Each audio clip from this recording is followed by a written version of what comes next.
amazing stories.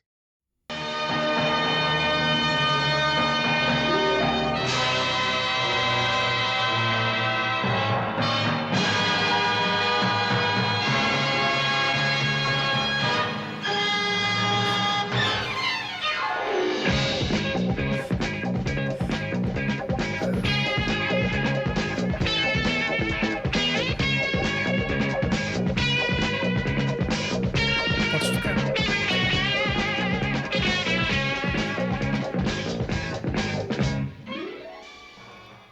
Que maravilha. É tão divertido, tão divertido. Olá, Carlos, olá, Guilherme. É tão fora de tempo. É tão vintage, como se diz agora, não é? Olá, Guilherme. Viva Adelino. Olá, Carlos. É um prazer muito grande falar sobre esta série, confesso.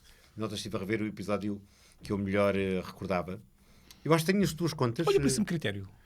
Diz? Belíssimo critério. Achas? Acho o episódio que eu melhor recordava. Belíssimo critério, sem dúvida. Fiquei sempre com aquele episódio na cabeça e eu já vou explicar porquê. Tu disseste que o episódio que tu escolheste, que ainda não sei qual é, já te vais declarar, o episódio que eu vi passou em Portugal em 76. Ok. Porque a produção faz agora 50 anos, é de 75. Bem, eu lembro de ser, eu era miúdo, eu tinha 8 anos. Por isso é que isto impactou muito comigo. Oh, Carlos, terás ideia de quanto tempo é que a série foi exibida em Portugal? Durante quanto tempo? Eu acho que ela é capaz de ter sido depois repetida. Reposta, pois. Mas estreou em Portugal em outubro de 76. Eu estou a dizer isto porque eu sou um pouco mais novo do que tu, eu sou de 71. E portanto tenho a mim memória. Talvez tenhas apanhado depois um reprise. Sim, exatamente. É provável. Mas eu era muito novo. E eu tenho que dar aqui um contexto para se perceber porque é que esta série para mim. Tu viste a televisão preto e branco ou punhas aquele preto e filtro? branco. Não, nunca tive isso. Não tive aquele filtro? Não, o filtro azul. E havia também amarelados, que horror. Aquilo era uma parvoíce. Não, eu vi televisão preto e branco durante muito tempo, só nos anos 80 que o meu pai conseguiu finalmente comprar. Eu também não tinha filtro. A coisa, nessa hora. Mas vou dar um contexto para se perceber porque é que isto é tão importante. Eu venho de uma família muito humilde, muito simples.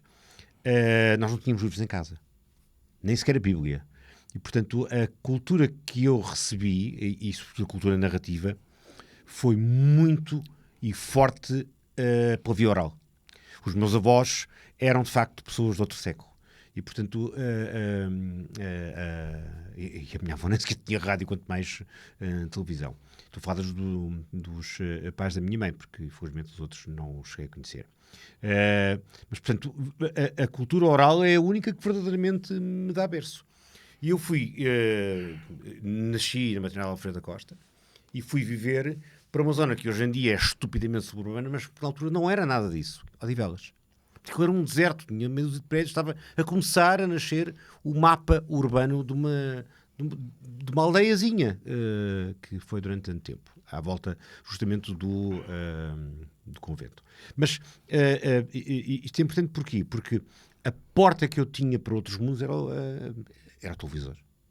E, portanto, de repente aparece esta série com uma carga de tensão fortíssima, com uma plasticidade sonora completamente nova.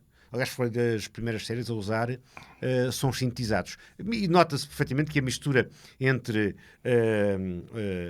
música sinfónica e eletrónica, sobretudo a atmosfera, foi aquilo que mais me impressionou, porque não há momentos de silêncio. Quando há silêncio, a ambiência sonora das máquinas a trabalhar.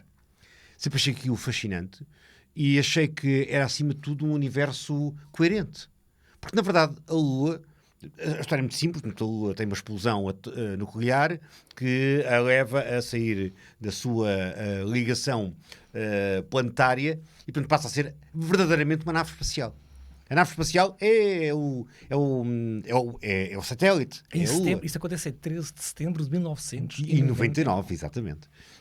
Narrativamente, ficcionalmente. Claro. Mas porque para nós, crianças, adolescentes, aquilo era 99 era depois de amanhã. Exatamente. Isto era o futuro era que seria muito longe, mas muito plausível. Exatamente, era o futuro verosímil.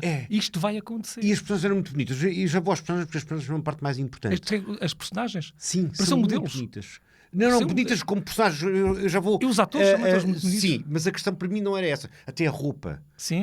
Aquelas primeiras fibras sintéticas que eram confortáveis. Eu tive camisolas com aquele material. E as transparências? Sim, tudo aquilo era muito bem resolvido.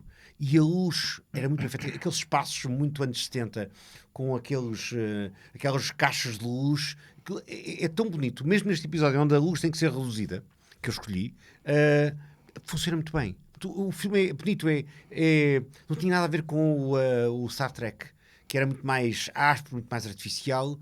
Este era muito mais credível. Mesmo as miniaturas, a nave Eagle, que é para mim das coisas mais espetaculares que eu vivo. Era linda. Ainda hoje há um mercado é verdade, e é um intensíssimo fascínio para comprar as Eagle. E são caríssimas. Custam vários rins. O meu fascínio era pelo transportador em tubo. Aquilo era fantástico. Pá. Desculpa interromper-te. O fator tecnológico que mais me perturbava a mim, entre os vários, as colunas com o ecrã. O que é isto? Colunas com o ecrã. Os próprios intercomunicadores, o laser, mas era aquele transporte Exatamente. absolutamente fabuloso. Bonito, com cores bonitas. E parecia um túnel de luz. Exatamente. Isso não era. Tão bonito, tão bem resolvido. Mas ao mesmo tempo, para dizer isto, ao mesmo tempo a mim estava um sentimento de um certo medo que era... Sim, porque era uma tecnologia muito desconcertante. E não sabia para onde é que fazia aquilo ia, sentido. Sim, não é? sim. Mas as naves a levantar voo, a pousar, tudo aquilo era muito bonito. E era muito bonito as janelas para o lado de fora, para a paisagem lunar. De facto, foi bem resolvido, foi bem investido, com uma lógica muito bem pensada. E ao mesmo tempo é muito pouco ambicioso, quer dizer, não queria grandes efeitos, queria só criar um mundo plausível. E portanto, para mim foi fascinante. Mas o grande fascínio vinha do facto de eu encontrar personagens que eram humanamente cultas, avançadas, era uma dimensão humana que eu, na minha visão infantil, não tinha acesso. Muito curioso. Porque eram pessoas, sobretudo o comandante e o cientista, o Victor Bergman, eram pausados, preocupados, emocionalmente, exatamente, com o coração pequeno. Exatamente, e com o coração no mecânico. entanto, profundamente humano. É verdade. Mas eram pessoas evoluídas, mas ponderadas. Sabiam explicar, sabiam raciocinar humanamente. E corajosos. Sim. Houve ali uma espécie de tecido humano sofisticado, evoluído, como se as pessoas fossem adultas e eu não pudesse estar com os adultos, mas ali podia perceber como é que os adultos funcionam. Fantástico. Estás a dizer muito interessante. Muito interessante. Foi isso que me impressionou sempre. E não há aquelas paranoias de cenas românticas, de erotismos subtis. Não é isso que interessa. Mas também há. Sim, mas era muito discreto. É natural, quase. E era uma coisa muito controlada, não era preciso, não era explorada. Porque não era isso que interessava. Mas era evidente. Não sendo explorado, era evidente. Sim, há um outro episódio em que... A sensualidade das atrizes, e quando eram ali notava-se ainda mais. Sim. Eram mulheres muito bonitas. Sim, mas apesar de tudo era relativamente coerente enquanto narrativa. Eu aceito isso. Não era explorado. Não era usado de forma provocadora. Sim, exatamente. Não tinha um efeito narrativo. Acima de tudo era um filme, era um contexto de humanos que estavam, ainda hoje a sensação que eu tenho é que aquilo pode fazer sentido. Imagina que eu tinha ido nos anos 70 para lá de Marrakech e eles continuam lá com as mesmas roupas, com aquela mesma tecnologia, mas continua a fazer sentido, não é? Não há um envelhecimento, não há uma sensação de... Está bem, nos cortes de cabelo, talvez, nas patilhas, nos bigodes... Eles podem estar lá fora ainda, não é? Exatamente. Estão lá uns tracinhos dos anos 70, mesmo nas bocas de sino, mas é tão exótico que funciona, faz sentido. Claro que os efeitos especiais são, em alguns casos... beras. Sim. São sempre muito beras. São sempre muito beras. Não há nenhuma exceção em que tu digas assim. Há exceções que são... Alguns cenários são muito bons. São. Os cenários são muito bons, mas os efeitos especiais o efeito especial é muito bera. Eu já vou dizer porquê, mas diz-me, Adelino, qual foi o episódio que tu escolheste? Ou queres que eu me declare já? Não posso até, é para eu dizer-te isto. A forma como tu apresentaste a série, desse ponto de vista pessoal, foi muito bonita e foi muito interessante. E na minha cabeça fez todo o sentido que tu disseste. Todo o sentido. E se calhar até tem alguns aspectos que podem... Não porque tu gostaste, mas como é que... O que assinou em ti, talvez coincida comigo. Eu já tinha falado sobre este episódio. Isto para mim foi altamente marcante. Não sei se dá para ver. O Guilherme dir-nos-á. Eu creio que sim. Ele está a pedir para baixar. Ok. O facto do Guilherme estar a dizer para eu baixar a personagem sendo um anão é pouco elegante, Guilherme. E a Eu censura. queria dizer que pessoa de baixa estatura. Este episódio me perturbou-me imenso. Portanto, Como é que se chama o episódio? O episódio é muito interessante. Eu não vou dizê-lo já. Queria só ver se tu apanhas a descrição. Pode ser assim um exercício? Pode, claro. Então, para mim, isto aqui, foi como tu era criança, era adolescente quando isto começou, eu adoro ficção científica, nós crescemos na Guerra Fria, portanto o Muro de Berlim caiu muito depois de nós pensámos, eu convictamente eu achava que o mundo ia acabar numa guerra nuclear. O filme que mais me perturbou foi o Day After. Eu sufoquei, eu tive urgência em que nascesse o dia para ter a certeza que o dia ia nascer. Portanto, a nossa geração viveu com esta certeza que o mundo vai acabar e vai acabar através do apocalipse nuclear. Mas era uma sombra muito pesada, era. Havia convicção, não é convicção, é o barco O temor na expectativa. Nós estávamos todos num barco e nós sabíamos que estava tão instável que convinha não o balançar muito, mas a qualquer momento ele podia ser demasiado empurrado. E eu vi com esta expectativa, de facto, isto pode acontecer, não é? Não era uma coisa louca que eles vinham. Desculpa, mas sabes, eu continuo com essa mesma sensação. Eu acho que Recuperámos esse medo coletivo. Não, recuperámos. Voltámos a isso. Por uma geração que não vivia o medo, estas gerações não sabem viver o medo. São de tal forma floquinhos de neve, nem sabem o que é o medo, não é? O que eles sabem não sabem o que é o medo, não têm noção o que é o medo, não é? A privação, o medo, não tem essa noção, não é? Porque estão todos dentro de umas redomas, não é? Não quero voltar a este tema. Isto em mim teve esse efeito de ser uma coisa muito real, e para mim 99 era uma coisa, estabelecer a meta de 99, eu nasci em 71, portanto ver isto nos anos 80, isto era uma promessa para a década seguinte, e fazia todo o sentido o que é que estava. E este episódio eu trouxe porque isto foi puro terror.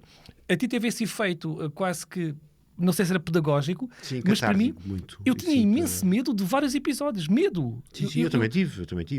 Eu não era um medo, era um estado de tensão interna. Por descrito. ser tudo tão estranho, tão inesperado. Exatamente. Era tudo verosímil. Exatamente. Verosímil. Primeiro é tudo verosímil. Por isso é que eu trouxe este episódio. Portanto, isto para mim foi um exercício de puro terror sobre adolescentes. Mas deixa-me só fazer este parênteses, Claro. que é importante. É que a espinha dorsal da série, sobretudo a primeira temporada, depois a segunda temporada é outra coisa, baseava-se no encontro justamente com seres de outros universos. Sim. Essa é a premissa. Sim. Aliás, Tal como o Star Trek. tal como o Star Trek, mas aqui ainda mais chocante porque eles não estão a viajar em rumo. Sim. A luz está sem rumo. Nunca sabe o que é que vai acontecer. Aquela expressão que o universo dá, não é? Há uma expressão qualquer que os maluquinhos usam, mas tem a ver com isso. Eles encontravam as pessoas, os alienígenas, que o universo lhes dava. Sim, mas eles estavam a navegar sem cartografia. E não por podiam, ali fora. eles não podiam controlar a Lua, Exato, não é? não podiam controlar a Lua. Portanto, a única força que controlava a Lua eram as forças gravitacionais dos planetas com que eles se cruzavam e onde estavam os alienígenas. Isto é bonito, não é? Eles não serem donos dos seus próprios destinos para que o universo diga eu agora encontro esta civilização. Este episódio que eu trouxe, eu estou a tentar dar algumas pistas. O Guilherme Dirmiassi neste momento está legível. Tem uma nave que é extraordinária. Se nós pensarmos, por exemplo, na nave, não sei, eu gosto muito. Tenho até uns esquemas com as naves. As naves, por exemplo, do Z Allen são bastante modestas. Esta é uma nave que tem um grande impacto. Portanto, esta nave é uma nave que está a vaguear pelo universo. Eles recebem, a base lunar alfa, recebe um pedido de ajuda. E os habitantes são os tripulantes daquela nave, neste caso também são os habitantes, estão à beira da morte. Vai uma equipa de cientistas para dentro daquela nave. O ponto que tu disseste, o comandante vai sempre, não é? Ele é uma pessoa que tem uma personagem que tem coragem física, ele vai sempre, não é? Ele expõe sempre. A Eagle One, que vai para lá, depois a nave é arrastada. A Eagle One é arrastada para dentro do campo desta própria nave. Por acaso lembro disso. Eles ficam... Deixa-me contar esta vez, vê se depois lembras qual é que é. Eles ficam reféns, ficam presos. Até dizem assim, labirinto enorme. Isso. E a primeira coisa que eles dizem é como é que nós vamos sair daqui, não é? Portanto, aquilo para mim, por 12 anos, logo... como é que vamos sair daqui, não é? A nave ficou ali presa. Eles depois estão dentro daquela nave-mãe. Na verdade é uma nave arca. É mais do que uma nave-mãe. E gostei daquilo. Aquilo nós vamos depois descobrir que é o santuário de uma espécie que está em vias de extinção. Mas para mim o que foi engraçado foi... eu vou dizer isto, eu queria que, por favor, que ninguém me interpretasse mal. Mas a dificuldade... O low budget era de tal forma evidente que os alienígenas deste episódio são duas pessoas de baixa estatura, são dois anões, não é? Ambos mudos, não é? É female mute e o male mute. E o primeiro contato que eles têm com os alienígenas são dois anões, não é? São as primeiras figuras que eles encontram. Eu achei isto muito curioso. E depois vamos descobrir que estes dois alienígenas fazem parte de uma sociedade que está completamente corrompida e que eles são, na verdade, mutantes perigosos que têm que ser eliminados. Portanto, a minha ideia, quando eu vi isto, fiquei surpreendido, não é? E esta imagem que eu trouxe agora teve a ver com isso, quando eles têm uma máquina horrorosa, onde eles colocaram primeiro um anão e depois colocaram um ser humano, que as pessoas eram desintegradas com ultrassons. E aquilo tinha um ruído, vou falar sobre o ruído. O ruído era um horror até eles desaparecerem, não é? E quando eu vi que esta figura desta personagem dentro daquela câmara, depois sai um fumo, não é? E depois o barulho, eu tive mesmo um horror, senti um horror disto. O episódio chama-se A Missão dos Arianos, que é esta civilização, depois falarei sobre ela mais à frente, se tu achares bem, e tem uma coisa muito curiosa, não é? Portanto, esta nave, no fundo, abriga um santuário desta civilização que está a beira de desaparecer, e eles precisam dos recursos de alguém de outra civilização para que eles próprios serem salvos, mas depois eu falei sobre isso na minha segunda intervenção, há ali uma questão da eugenia social por trás. Só esta nota, a Joan Collins participa neste episódio e as transparências, eu imagino, não me lembro, não é? Mas vai ter um efeito na minha puberdade absolutamente catastrófico, não é? Eu pensei, se é para isto, se é isto está lá fora, por favor, não é como vou inscrever, não é? Foi este episódio que eu queria só mostrar, se permitir só, além desta imagem, que, portanto, a Ana, female mute, está dentro desta câmara, depois os efeitos, os alienígenas são apenas pessoas grandes, de estatura normal ou mais reduzida, com umas peles, para dar a ideia de ser uma coisa muito primitiva, porque os deles são outras pessoas, e depois cá está, enfim, um anão que é o primeiro alienígena. E portanto, foi isto a mim que me deixou bastante perturbado, foi esta imagem desta anã dentro daquele local. Tu lembravas-te deste episódio? Sim, eu lembro-me praticamente todos, eu estive a rever, embora aquele que de facto ficou cristalizado na minha cabeça é o Sol Negro. Esse é que é de facto o episódio que me marca. É muito simples, portanto, mais uma vez, conta lá a história. o satélite não, já não é um satélite, a Lua está a aproximar-se de um Sol negro e as forças gravitacionais são brutais, é inevitável entrar nesse Sol negro e, portanto, toda a base aceita a condenação. Portanto, a fatalidade da morte iminente, que apesar de tudo o Koenig, o comandante, ainda consegue enviar uma nave espacial como uma espécie de salva-vidas, um bote com meia dúzia de pessoas para que pelo menos alguém possa ter uma chance especial de sobrevivência. E por acaso é curioso porque a nave, com esse grupo que está nessa espécie de bote, vai navegar, ou melhor, vai dirigir-se no lado oposto a esse Sol Negro. E então a nave, esta nave planetária, esta Lua, é engolida pelo Sol Negro. A temperatura começa a gelar terrivelmente e quando eles finalmente atravessam... E qual é que é o efeito especial que eles utilizam para mostrar... É isso que eu ia dizer. É tão pindérico. São aquelas cortinas de plástico brilhante, parecem cortinas de bar. Sim. Para criar um efeito de... E a própria postura física. Eles estão sempre a esfregar as mãos. Assim, está um frio do caraças, não está? Não é muito bem conseguido. Não é nisso que eles bebem, que o Koenig bebe com um brandy? Um brandy, sim. Não é? Para aquecer. O que eu achei bonito, nunca mais me esqueci de imagem, é que eles sentam-se nas escadas. Sim, contemplativos do fim. Os dois. Não há... o argumento é bem escrito, porque não roça o pretenciosismo filosófico ou pastelilhas de grandes metáforas. Sim. É muito simples, mas há uma ideia brilhante aqui por trás. Que bola é morte, dois inimigos a beber... Sim, depois ficam... Aliás, quando eles entram verdadeiramente dentro do Sol Negro, começam a ficar hiper velhos. São duas criaturas, parecem dois Matusaléns, que olham um para o outro. E depois há uma ideia, é uma chave genial de narrativa. Eles começam a ouvir o pensamento um do outro. Mas porquê tu escolheste este episódio? Por causa justamente, eu vou dizer, aí é que está a chave, porque eu achei fascinante.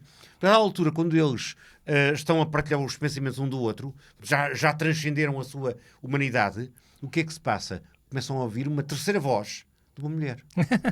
E eles não sabem de onde é que vem aquela voz. E um deles diz, mas será Deus? Penso que é o cientista. Aliás, não, o cientista que diz, não, de Deus não percebo nada, mas não me parece que seja Deus. E então, de Deus não percebe nada, mas não me parece ser é muito bom. Mas é uma conversa quase trivial, mas de repente estão ali nos limites. E nós percebemos que, na verdade, o que eles estão a contactar é uma entidade cósmica, inteligente, alienígena, como é evidente, e que estava ali não para lhes causar dano, mas para fazer contacto. Estou a pensar no Solaris. Estou a ouvir, estou a pensar no Sim, Solaris. mas ali há contacto de facto. Sim. Portanto, há uma comunicação. E é bonito porquê? Porque é uma voz de mulher. Porque não é voz de Deus. Só que há uma ambiguidade. Tu estás a sugerir, sem perceber muito de Deus, que Deus tem um género.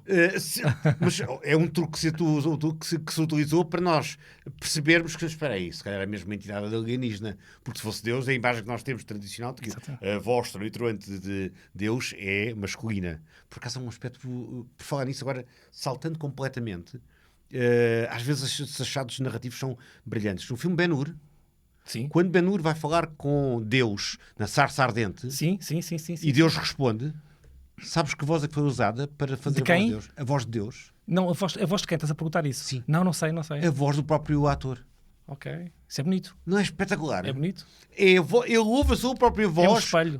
exatamente uma formulação Muito bem. divina. Epá, é genial. É Sim, genial, de facto. sim. A velha Hollywood às vezes tinha detalhes que são preciosos. Mas de facto, aqui aquilo que importa é esse contacto com a entidade inteligente. É curioso, a tua alienígena. experiência foi uma experiência que seria a minha, altamente positiva, uma promessa do mundo vai acabar, mas depois nos reencontramos. E ao contrário, tu traz a proposta otimista e eu é que trago a proposta de terror psicológico. Agressiva, ameaçadora, exatamente, é curioso. Portanto, o efeito que isto... Eu hoje nunca escolheria este episódio, nunca, não é? Escolhi um episódio muito mais otimista e escolhi este por um motivo que tu explicaste há pouco. De que é que eu me lembro? Lembro-me de outro, ou lembrei-me todo esse, não é?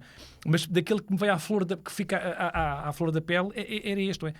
Porque há ali uma outra questão que também era sobre esse ponto que eu me queria falar. Não sei se concordarás comigo. Não é? Eles são, eu não sei o número de qual, mas é um grupo muito pequeno daquela elite. No fundo, a Arca organiza-se como uma sociedade que está à beira de extinção. Há uma elite que mantém a plebe, o povo. Se é feliz como revir, não é? O povo na sua...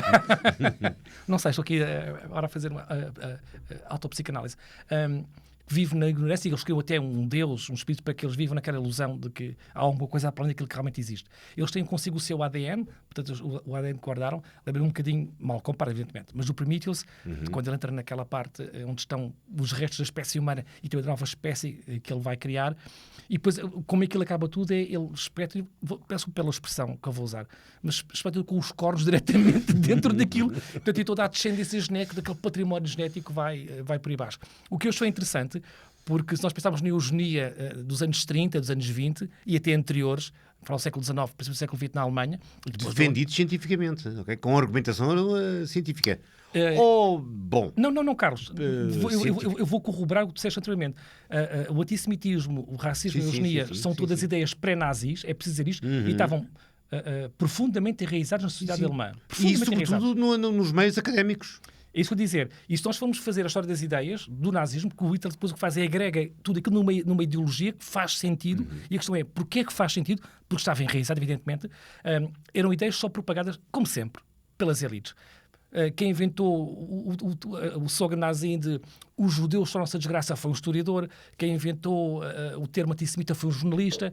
E a eugenia não só foi produzida do ponto de vista instrumental da técnica de esterilizar as mulheres, de apurar a raça geneticamente, de estripá-la dos genes deteriorados, como havia políticas públicas e havia escolas de cientistas que definiam a eugenia médica, com prémios. A CRUP, por exemplo, dava prémios aos melhores cientistas. Desculpem, só através este deslize para falar sobre a eugenia, porque no fundo há aqui um conjunto de pessoas, são os últimos, que são para aí 13 ou 14, que guardam o material genético da sua espécie, e o que eles fazem, no fundo, é reconstruir uma raça saudável. E portanto, esta ideia de haver aqui uma sociedade à deriva, mas que está estratificada, a mim também deve-me ter dito, sem que eu soubesse algum tipo de coisas sobre aquilo que eu sou hoje em dia, talvez a parte do desespero, a decadência moral. E só para acabar, achei uma coisa muito, muito interessante no final, que é, quando eles regressam à nave e alguém lhes pergunta, porque eles perdem o contacto de rádio, não é? Pergunta como é que isso correu, eles dizem, tipo, é melhor não saberes, não é? Porque a reflexão deles é, esta sociedade estratificada, escravizada, que nós encontramos agora e do qual nós nos libertamos, no fundo, a própria base lunar, a Alfa, se calhar pode ter aqui alguma coisa disso. Pode ser contaminada. Ou pode ter aqui alguma coisa disso, sobre a forma como é que as sociedades humanas se reorganizam quando há um cataclismo. É um ponto também muito interessante para nós falarmos um dia. Sem dúvida. Quando há uma catástrofe, um cataclismo, nós reorganizamos sempre em formas utópicas sociais. a origem. O que vem lá... Não é, Carlos? Sim, tens razão. O que vem sempre pior do que gostava. Eu queria travar para não entrar na dimensão ideológica, embora isso seja território absolutamente intrigante e muito interessante, sobretudo visto através das narrativas. Certo. Tens toda a razão. Deixa-me só acabar com este pormenor, que para mim é importante. Eu nunca mais me esqueci dos candeeiros em forma de como é que eu ia dizer? Que é uma coisa que parece um cogumelo torcido, porque não há ecrãs. Portanto, os técnicos da base alfa não têm ecrãs, não há computadores. Os computadores estão inteligentes, estão nas paredes. E que imprimem assim, a telemetria em papéis multibanco. Não papéis multibanco, como aquelas calculadoras que os contribuintes tinham. É literalmente um rolo assim, de uma... Mas eu acho graça, porque faz sentido. Do IBM. Mas houve uma coisa que desde logo foi a única coisa que eu senti que fui enganado. É que aquele ecrã que eles olham, como é que aquele ecrã tinha câmaras naqueles sítios todos? Mas olha, do ponto de vista narrativo, a solução é espetacular. É, porque permite dizer o que está lá fora. Mas tu tens que perdoar muito para aceitar que aquilo é possível. E foi das únicas coisas que naquela série me deixou... Eu perdoei os efeitos especiais mal feitos, perdoei muita coisa. Aquilo custou muito a engolir. Mas pronto. Mas o Carlos dava muito jeito. Sim, dava muito jeito. Dava muito jeito. E imensas, eu digo que todas as naves espaciais a seguir aquelas usam sempre esse truque para falar com o que está lá fora. Uma nave espacial tem um ponto. Então, mas a base deveria ter o CCTV, não é? As câmaras tem uma câmara lá no espaço, alguns no planeta. Não. Narrativamente temos que ser benevolentes. É um ponto apenas canelas. E a gravidade? Quando aquele carro, literalmente um carro de Playmobil. Literalmente é um carro de Playmobil. Mas muito bem feito, não é? Apesar de tudo. Eu nunca disse que é mal feito. Eles a simularem que não há gravidade. Exatamente. Eu penso, eles estavam profundamente alcoolizados, não é? Porque aquilo não havia gravidade, não há equilíbrio nenhum. Mas eles tinham conhecimento científico, ou vou corrigir-me, tinham preocupação com a boa ciência. Mas apesar de tudo fazia sentido, porque não te esqueças que a base, a Alfa, tinha um sistema de gravidade artificial. Portanto, ali a gravidade não era como habitualmente nós vimos, de facto, na Lua. Exatamente. É uma gravidade alterada. Portanto, a única coisa que não era coerente e que não era explicável era aquele ecrã. E outro detalhe, bora lembrar-me disso. A Lua explode e sai de órbita e vai-se embora porque era um depósito de material radioativo que saía daqui para lá. Isso também era verosímil, não é? Sim. Nós estamos na era de energia nuclear. E do desperdício nuclear começava a ser, de facto, uma preocupação brutal. E pusemos-lo na Lua, longe de casa, no quintal do nosso vizinho, e depois aquilo não todos embora. Mas é fascinante. Eu continuo a achar que quase que podíamos fazer um podcast de uma temporada inteira só à conta da primeira temporada de 1999. Porquê? Porque aquilo leva-nos a tantos territórios que é absolutamente fascinante. E é uma série que foi a primeira tentativa.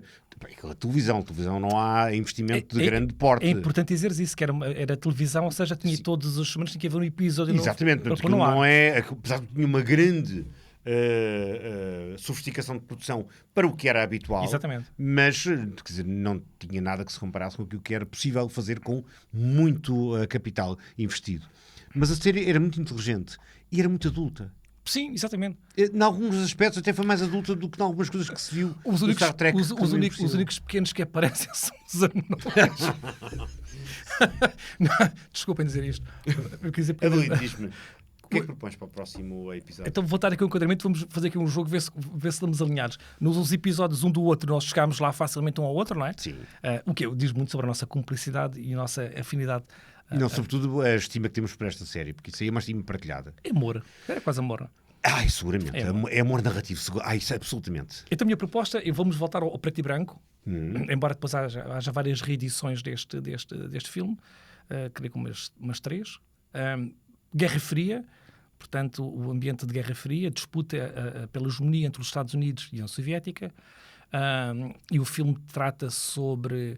Cria-se um ambiente de paranoia nos Estados Unidos, ninguém confia em ninguém, e tem a ver com isto, com aquilo que nos retira a nossa humanidade. Alguém veio para nos roubar aquilo que nós somos, alguém que veio para roubar o nosso estilo de vida, o nosso bem-estar, o nosso modelo económico, o nosso capitalismo. Portanto, o alienígena é alguém que veio para roubar a nossa vida. No entanto, sim. o alienígena afinal veio apenas do outro lado do oceano. São os comunistas que vieram roubar o nosso estado de vida. Os ladrões de corpos. Invasion of the Body Snatchers é a primeira versão, presumo. Tem mais 3. Mas a primeira é original, não é? É de 56, se não me engano. O livro é de 55. Sim. Mas é original, é porque... Claro, já, pois tem mais 3 reinterpretações. Pegaram e tem uma muito recente, já mais... Eu vou trazer por este motivo, para a gente recuperar um bocadinho o preto e branco, eu adoro o preto e branco. Sim. E a metáfora que é, no fundo, o que vem lá de fora não vem para nos fazer mal, vem apenas para roubar a nossa identidade, o nosso modo de vida. Não sei, mas vamos... Essa é uma boa base como desafio. Então até para o próximo episódio. Obrigado, Carlos. Obrigado. Abraços.